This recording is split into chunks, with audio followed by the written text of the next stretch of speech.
Surat police દ્વારા વ્યાજખોરો સામે મુહિમ ચલાવવામાં આવી રહી છે। તે દરમિયાન વધુ એક વ્યાજખોરના દાનવની પાંડેસરા પોલીસે ધરપકડ કરી છે। મહિલા આશા સોનવણે અને પુત્ર જિગ્નેશ સોનવણે દ્વારા વ્યાજની પઠાણી ઉઘરાણી કરવામાં આવતી હતી।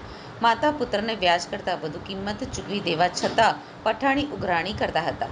એટલું જ નહીં, મકાનની ફાઇલ પણ લઈ લીધી હતી અને વ્યાજે રૂપિયા લેનારને ઘરમાંથી બહાર કાઢી નાખવાની ધમકી આપવાની સાથે વ્યાજ નહીં આપે તો જાનથી મારી નાખવાની ધમકી આપી હતી, જેને લઈ માતા પુત્ર સામે પાંડેસરા પોલીસ મથકમાં ફરિયાદ કરાતા પાંડેસરા પોલીસે गुनो दाखिल કરી બંનેની ધરપકડ કરી વધુ તપાસ હાથ ધરી છે।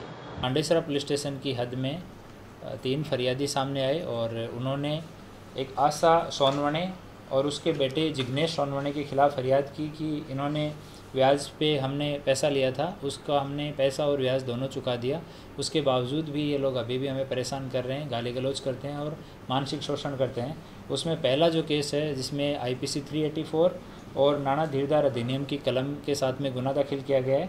उसमें 1 लाख रुपये ब्याज पे लिए हुए थे, उनके बदले में 1,75,000 रुपये चुका दिए। उसके बाद में भी कंटिन्यू ब्याज की और पैसे की मांगनी, वो 1 लाख रुपये है वो एज इट इज़ स्टैंडिंग ही था और उसकी दोनों माँ और बेटे ये दोनों मांगनी करते थे और इनका अगले के घर में जाके बैठ जाना, गाली गलौज करना, उसको खाना नहीं बनाने देना, घर से बाहर नहीं जाने देना, इस तरह का त्रास इनका था।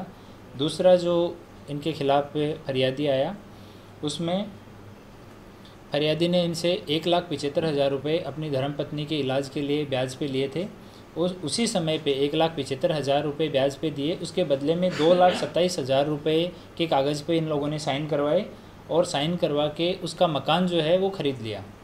उसमें लिखान कर लिया कि ये मकान जो है वो मैं इनको बेचान करता हूँ।